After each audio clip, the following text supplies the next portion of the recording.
And I'm Harley. Nice to meet you. Nice to meet you. I just wanted to know, as a self-proclaimed lifelong movie fan, how it felt tonight to be called a modern master. Well, I think it feels a little absurd. I feel embarrassed. I mean, one thing is, so the only way I rationalize it is by saying this is really about Argo, which I am very proud of, and I am very proud of all the people who worked on that movie and who made it really special for me. So to me, that's what this is about. I think my modernity is, frankly, in serious question. Now, look at the crowds in the rain. They love you, and you're very deserving of this. It's very nice for people to have come out here in the rain. Once again, I feel like they're waiting for Justin Bieber. They told them Justin Bieber was going to be here. It's all about you, Ben. It's all about you. Thank you for being here. Thank you very much. Hello,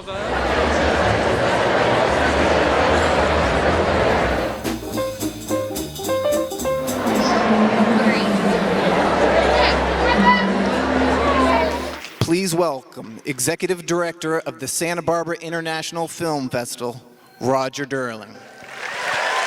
Thank you. Good evening, everybody, and welcome to day 2 of the 28th Santa Barbara International Film Festival, presented by lynda.com. And what an amazing evening. You know, the Mother Master Award, which is actually the centerpiece of the festival, the most important event for the festival. And this year goes to Ben Affleck.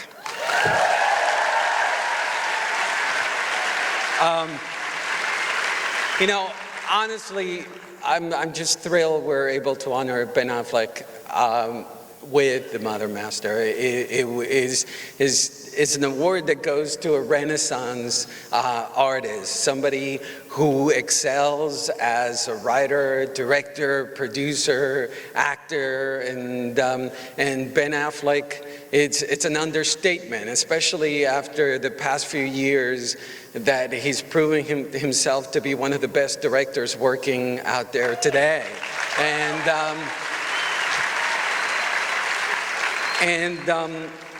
But it is my honor to introduce the co-founders of lynda.com, who are presenting not just the entire festival, but they're also the main sponsors of tonight's event. And they're the most generous philanthropists and amazing friends you could ever have. Please welcome founders of lynda.com, Bruce Haven and Linda Wyman.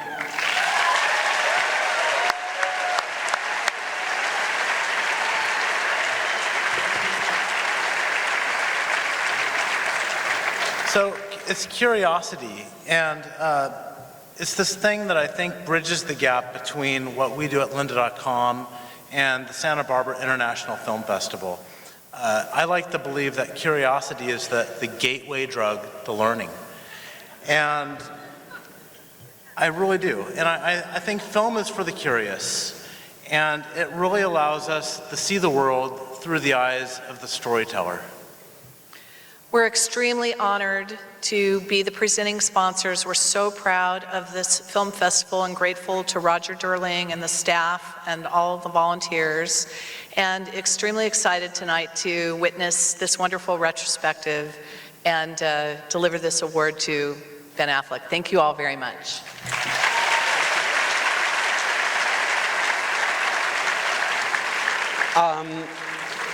But I also have to acknowledge one person who I'm about to introduce, and is the moderator of this evening. A couple of days ago, somebody asked me, this is my 10th year running the film festival, and they were asking me, how come the festival has grown in stature so much in the past decade? And one of the reasons why the festival has the prestige that it has is because of Leonard Maltin. Leonard Maltin has been a friend of the festival for so many years. He always hosts the Mother Master Award. He is one of the best regarded critics in the world. He's one of the best interviewers out there. Ben, you're in for quite a treat to have the honor to be seated with the great Leonard Maltin, having a conversation. Leonard has sat on this stage with Clint Eastwood. He's sat with Jodie Foster and Kate Blanchett and so many, George Clooney, and he's elevated our festival. He's elevated this event. I am so indebted to his wife, Alice Maltin, to his daughter, Jessie Maltin, and to him. They've embraced Santa Barbara, and I can't say enough about him. He's been doing this for 22 years.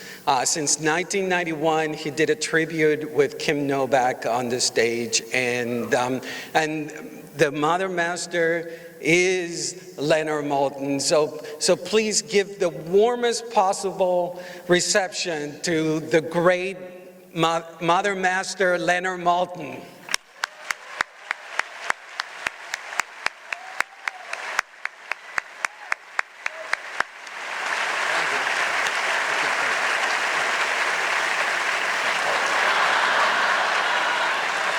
What an introduction, my God.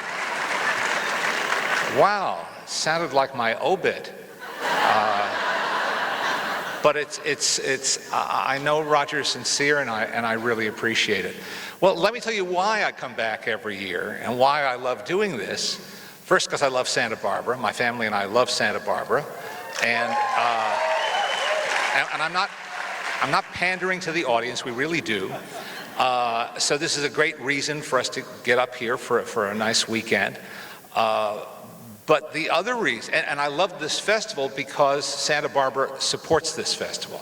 And you people don't just come to the star-studded events, you show up for foreign films and independent films and documentaries all during the length of the festival. And that doesn't happen everywhere. Believe me, I've traveled to some other festivals in other cities around the country where they don't get that kind of real full-bodied support. So that impresses me greatly. But the real reason is that I get to sit here and have an evening's conversation with some of the most talented people on the planet. And we review their career and we show clips and all that, but it's a chance for me to spend some quality time. You just happen to be there listening. I would do it if there was no one out there. So it's a pleasure and a privilege for me. So thank you all for being here and for being here every year. And I'll keep coming until they stop asking. So, tonight, show business can be very fickle, can be a fickle mistress. And the public can be fickle too. And no one knows that better than our honoree tonight, who has had his share of lumps and ups and downs in his career, most of them not of his own making. And, but boy, when you're hot, because he has given us such a sensational film this year, which I might point out, and will, is his third bullseye. If you didn't see Gone Baby Gone or The Town, you're behind the curve. Argo is just the latest. It's his third really exceptional film as director and star and producer, all of those things. So, I hope this success tastes sweet to him, all the sweeter for having been through some rough patches, because he's earned all of this. He's earned certainly our respect. One of the other things about a tribute like this is, nothing is history when you're doing it. Whatever you do for a living every day, day to day, you do it. You don't think about it in terms of retrospect or posterity. You just do it. And that's true, although it's hard for us to understand sometimes, for filmmakers and actors as well. And it's only when a certain span of time has elapsed that we and they have a chance to stop for a moment and look back and say, wait a minute, I've done all that? Look at what I've done. Or we say, look at what they've done. And that's what we're going to do tonight. Ben Affleck is still a young man, but he's been at this for a while.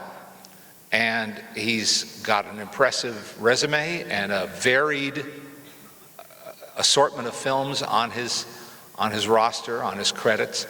And we're going to dip into that tonight. I think we'll have a good time watching the films and talking about them as well. So let's start with a little overview of Ben Affleck on screen. Ladies and gentlemen, Ben Affleck. Thank you very much. Very kind introduction. You're a good man. Take it back. Take it back. Thank you. It's a big house. Yes, it sure is.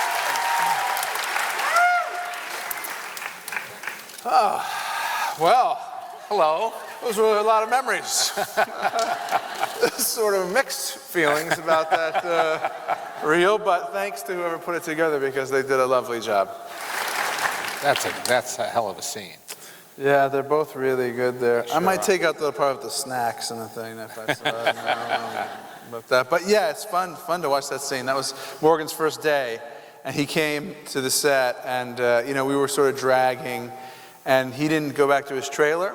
You know what I mean? He's got such a presence and a gravitas, so he just sat in his chair while they turned around and moved the camera. And it was like you never saw a crew move so fast. They were just like, Morgan's waiting for us. It was really, really fun. Now, again, as a layman who doesn't do this, people like me sometimes wonder, well, does Morgan Freeman need to be directed? Does Morgan Freeman want to be directed? Not much, He's like, we do a couple of takes, and I was like, I thought maybe we just do one more Morgan. Why? Why are we going to do one more? Why? What for? I thought it might be good. I then maybe had something. So you're happy with what you did? Well, I'm happy. Are you telling me you happy? I'm medium happy. We do one more, and he'd be like, one more, all right, that's it, one more, let's go. Here we go, one more now, here we go.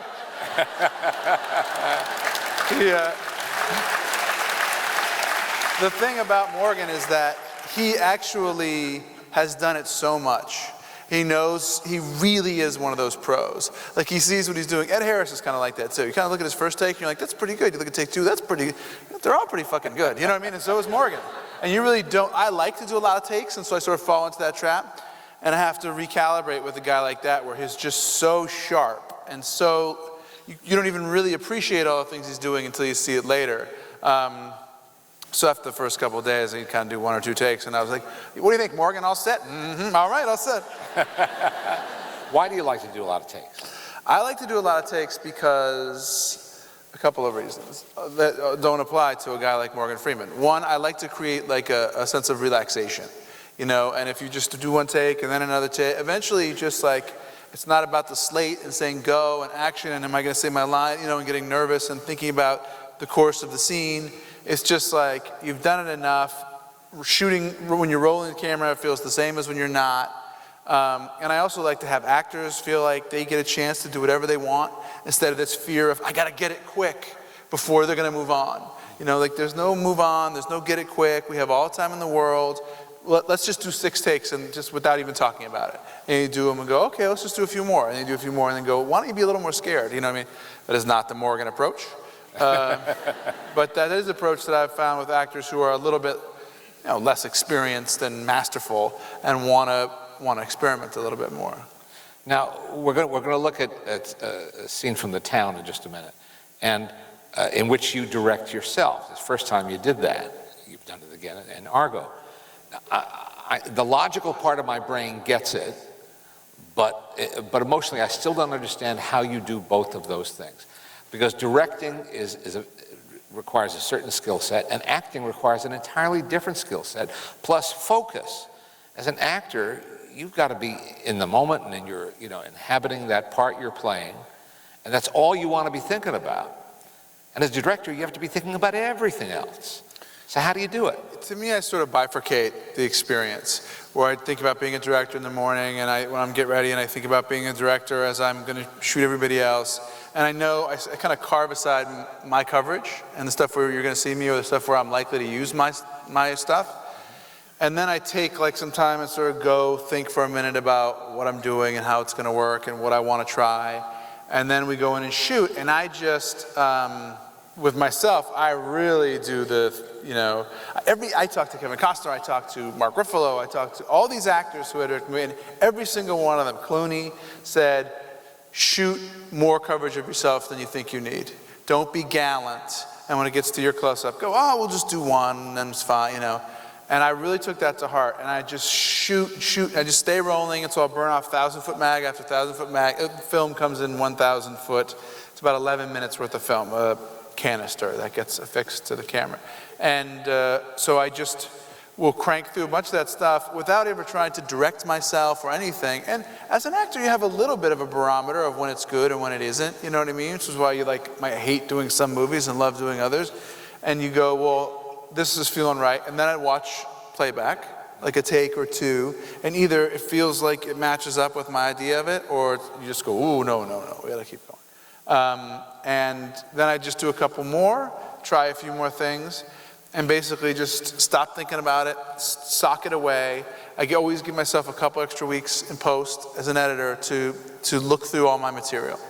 And the thing about being hating to hear your own voice on the voicemail is that I'm so highly critical and sensitized to my stuff, so that I can just be like, nope, just burn through 12 takes really fast. And you go, okay, take 13, okay, that one line is okay, this other piece. So I actually am able to identify the things I like later on and then calibrate them and build them in. That's tough. It's a lot. That's hard. It really just takes, I've acted plenty, so I feel comfortable doing that. It's more that it just carves into the bandwidth of your time as a director to focus on all this other stuff, because directing, is monumentally complicated, and again, is a function of the amount of time you pay to it. So sometimes I think, God, it would be great to go to a movie that I'm not in, because, you know what I mean? I could just eat Fritos and sit at the monitor and be like, yeah, it's good. It's good. One day. One question completely off topic. As you've spent the last, 19 months just talking about Argo, right? I mean, you made it like 3 years ago. You've been talking about it a long, long time now. And bored some people here tonight. But as you move forward and you think about what you want to do next, what you'd like to do next, what kind of properties you're looking for, do you think that those decisions are affected by being a father of 3 children? Anything I do as an artist, in the arts, as a filmmaker, I consider all of it a kind of art, Believe me, the standard for art has gone way down in my house, by the way. There you go. Thank you, honey. It hangs all over my office. It's abstract. I think that doing, this kind of work does get informed by those kids, by the little paintings they give you, by the way they look at you, by the way that you look at them, and mostly by the way you see yourself kind of reflected off of them into the universe, and the way that reflection is very changed from what it used to be, in a sense of what my goals were, what my desires were, the way that I see things in the world. My kids already see, they go with me outside, they hear people talk to me, you can't stop them from reading little flashes of things in the newspaper or the internet, and they see stuff about their dad, and it makes it profoundly important to me to do work that has integrity and that I'm proud of. It means a great deal, you know what I mean? I had a great time in life when I was running around and doing Pearl Harbor and stuff, and that was fun. And that was a different era for me. And this era, this last 7 years, I guess, is something also new, but something incredibly rewarding, and something that's opened a whole door where you go, God, I wish I could have known at 15 that this is actually what life is about. Yeah. This is what it means. And I never saw that or anticipated or could internalize that. But maybe I wouldn't have believed it then, or I wouldn't have been able to understand. No one can explain it to you. No one can prepare you for it. You just have to experience it. Yeah. But are you watching movies differently because you watch some movies with your kids? Yeah, I mean, first of all, there's a lot of censorship you have to do. You have to watch the movie first, then there's a lot of explaining. I don't know where they get stuff, what they watch. Like, as far as I know, they're just watching like Wreck-It Ralph and Pixar and stuff. And my daughter came in yesterday and was like, "What? How do people smuggle drugs?" Like, is that in Pocahontas? What? So it's definitely whack-a-mole in terms of keeping all this stuff, and trying to navigate it. The Pixar movies are really good. It's sweet. They like Sound of Music, There's this little question in this like American Girl questionnaire that came with one of her dolls. I'm sure some people know about American Girl out there. And they, yes, $120 for an American Girl doll. And it says, like, who is your favorite celebrity or movie star? My daughter put down Julie Christie. I was like, yes! Very sweet. So there's trying to help them along. And as they get a little older, naturally, our responsibility is to help them see it more responsibly, to contextualize the world for them, to contextualize the arts. They face a lot of challenges. There's a lot of challenges for us, all of us, bringing up our children and trying to figure out how to do it right. And, I think the central challenge of one's lifetime is trying to make good people. Yeah. And that's, that's not easy. And in terms of talking about the movie, it is satisfying in a way. It's like I've done movies where like I run out of gas of things to talk about in the first 20 seconds of the junket interview, like, so what else do you got? The movie, I run around, people follow me. This is the kind of film where I haven't run out of, with Argo, ability to talk about it. It's kind of eerily current. And for one thing, I mean, it examines issues that are really the forefront of American foreign policy today in terms of our relationship with Iran, this intractable conflict, how we got there, what is the sort of degree of oppression inside the Islamic Republic of Iran, and what can we do about it, and what ramifications does it have more broadly, and what's the role of our foreign service folks serving us, overseas. The Secretary of State just cited your movie the other day, talking about Benghazi. You know how much that costs? I'm going to be out there handing out Hillary 16 stickers for...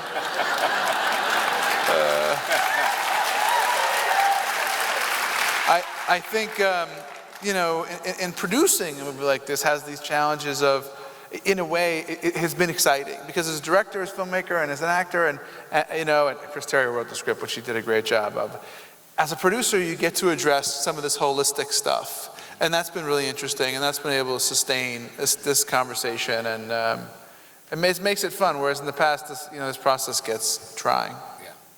Well, I would be remiss if I didn't congratulate you on being the recipient of the Golden Tomato. Yes. From Rotten Tomatoes. As being the highest scoring film of 2012. So, I'm bringing that average up bit by bit. Yeah, that was really fun. I was actually proud. I don't know if you get a real tomato. I would like one. Because you can put it up there and show off to people when they come into your house that you got a good tomato score. I do look at the tomatoes thing. It's a great aggregator, and it spares you having to read, like the pointed barbs, for example. You can just look at it and go, okay, 30, fine. You know what I mean? And also when it's nice, you just sort of look at it and you don't have to you don't sort through it all. You just go, okay, this is great. This makes me feel good. Yeah. Why not? Well, we're going to look at Ben's previous film as director and co-star, The Town, a great film, and your current film, which is still making ripples and making money, and it's a film to be proud of, and tomato or no tomato, to be really proud of, Argo. So here are The Town and Argo. Please welcome the president of the board of the Santa Barbara International Film Festival, Doug Stone. First of all, Ben, thank you very much. One more time for Ben Affleck.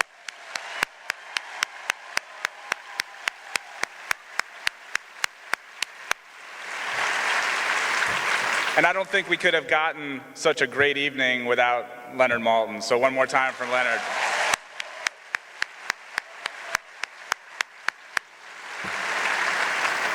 So we're almost done, but good evening.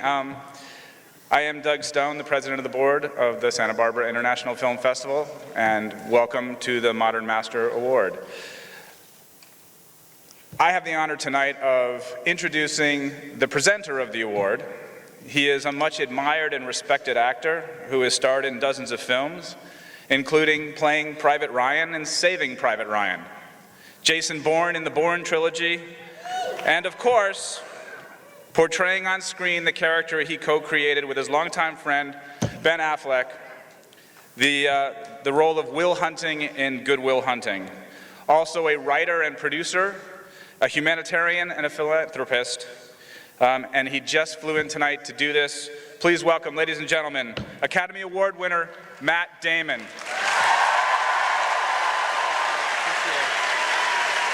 Thank you.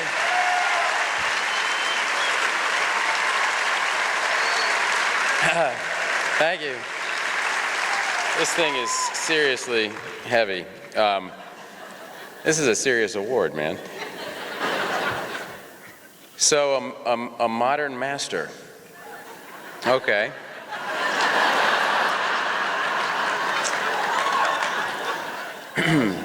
I'll tell you what.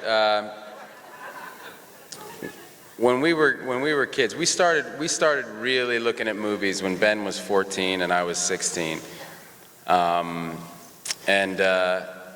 we'd go to Somerville, as he said, to the Assembly Square Mall, which was, they had the big pictures there, or Fresh Pond, or in Harvard Square, and it was usually the same little group of guys. It was Ben and me and Casey, and our other friend who Ben mentioned tonight, Aaron Stockard, who wrote Gone Baby Gone and The Town with Ben. And then a few other friends of ours, but predominantly we all became screenwriters, by either on purpose or by accident.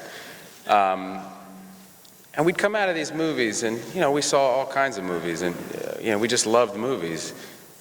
We worked at a movie theater, actually, one summer, tearing tickets and serving popcorn and the only movie they played was Dead Poets Society, which is a movie we both auditioned for and didn't get.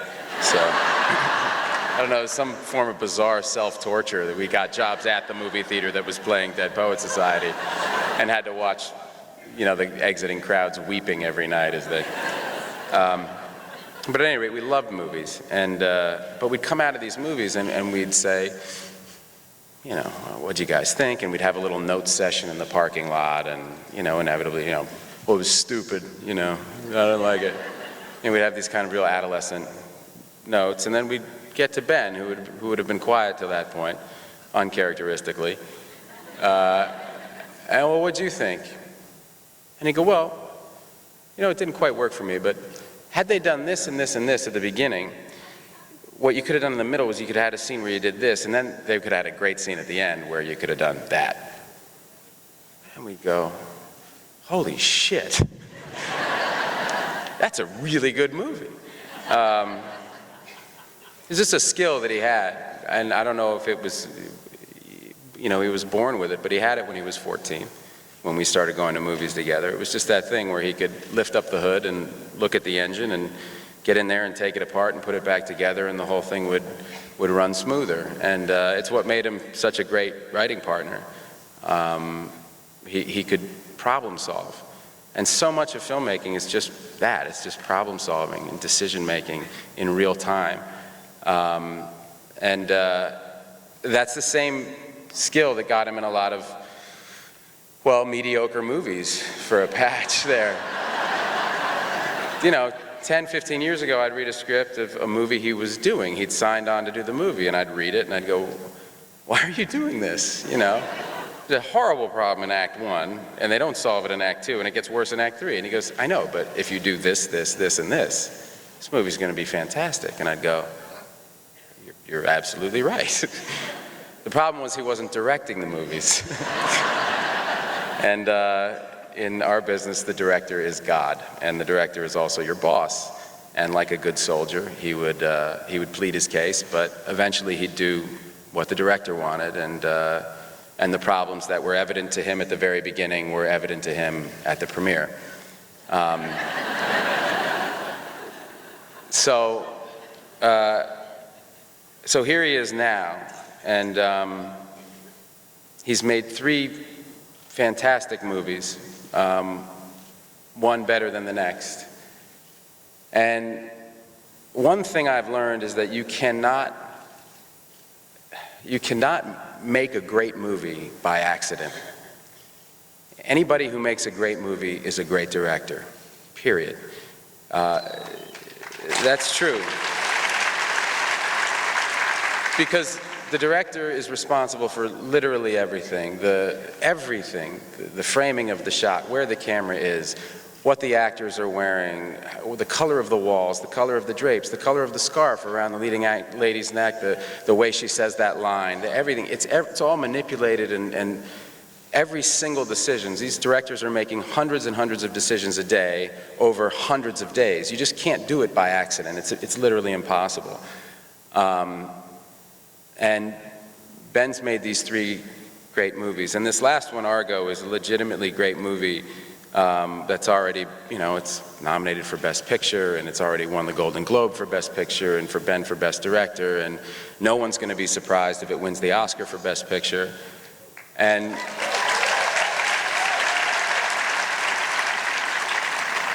so here I am with my, my buddy is without question a great director.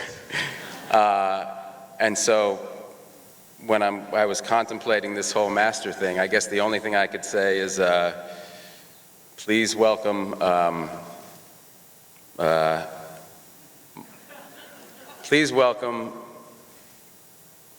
somebody who is undeniably 2 things. My very old friend and a very young master.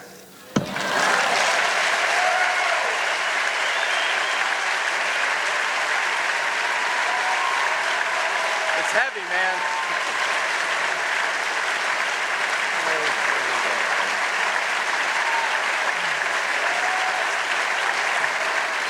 Thank you very much.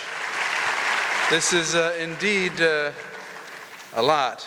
I want to say thank you to Matt Damon, who, when he gets this award, I hope will invite me here to give a speech about him.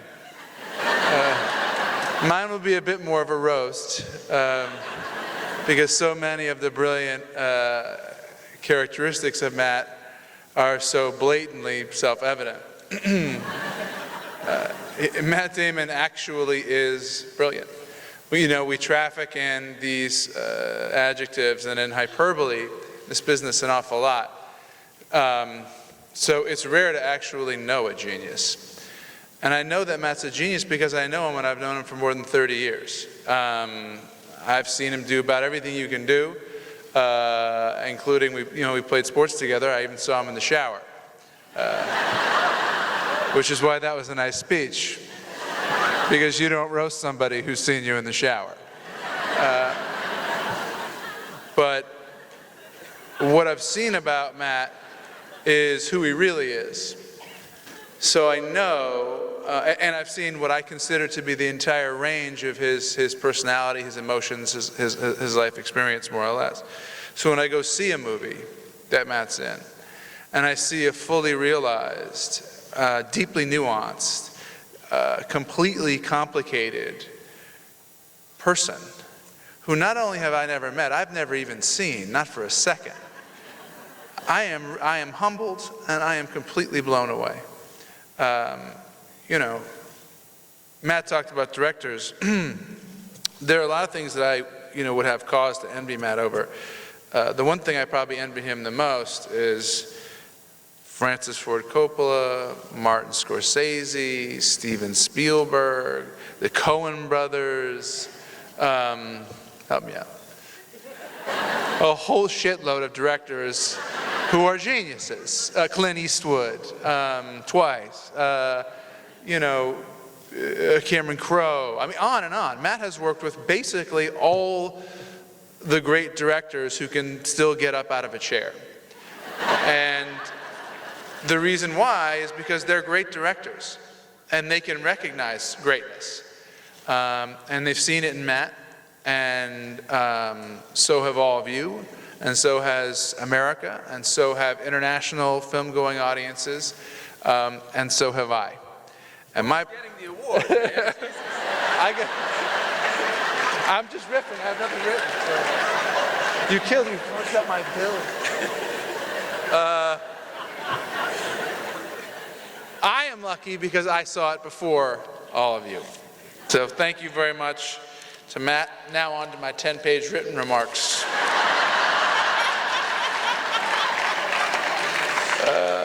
I want to thank Leonard Maltin, who was very kind to me. I appreciate that. And he got to remind me of some work and some coworkers that I'm really proud of, and he spared me some other stuff, and kind of made it look good too by showing a few other ones. So thank you very much. You know, it's an honor. I mean, Jesus, to be here accepting this award that says Modern Master. I certainly don't feel like a master of anything. I don't even feel that modern, honestly. I have like a 90s greatest hits cassette tape in my car. You know, I basically feel like a filmmaker, and that's it. I feel like a filmmaker who tries to forge on past desperation and terror to do the best job they can to try to express myself, to ruminate on themes that seem to me, you know, interesting or relevant or powerful, and to try to produce movies that I would be interested in seeing. In fact, that's the only metric that I really know of, you know, when looking at my own work and making my own judgments, and looking at the finished material and thinking to myself, is this something I think has any value?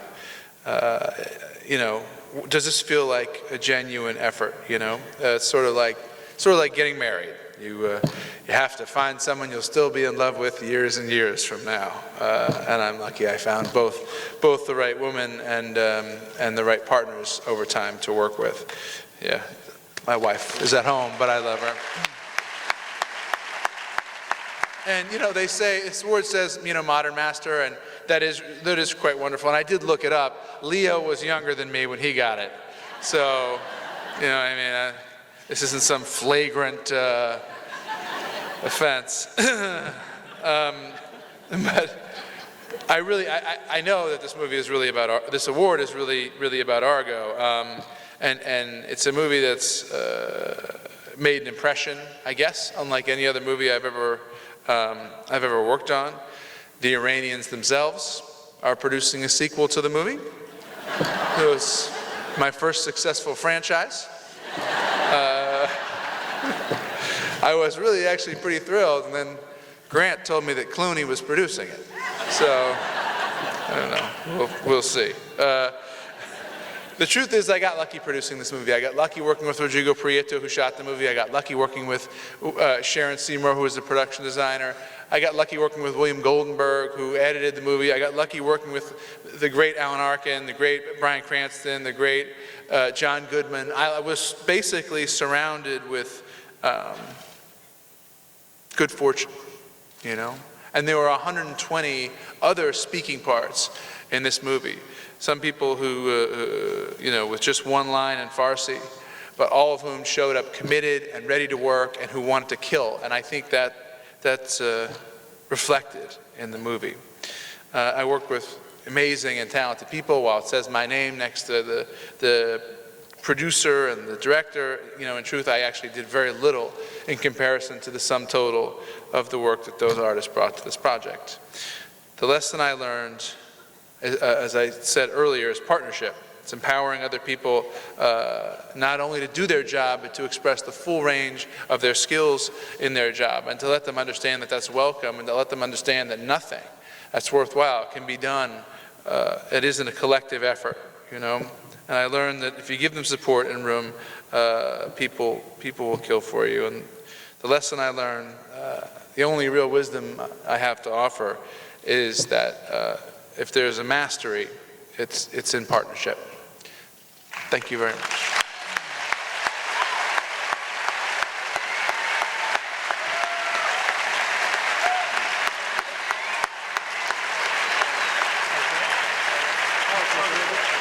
Here or in front of you?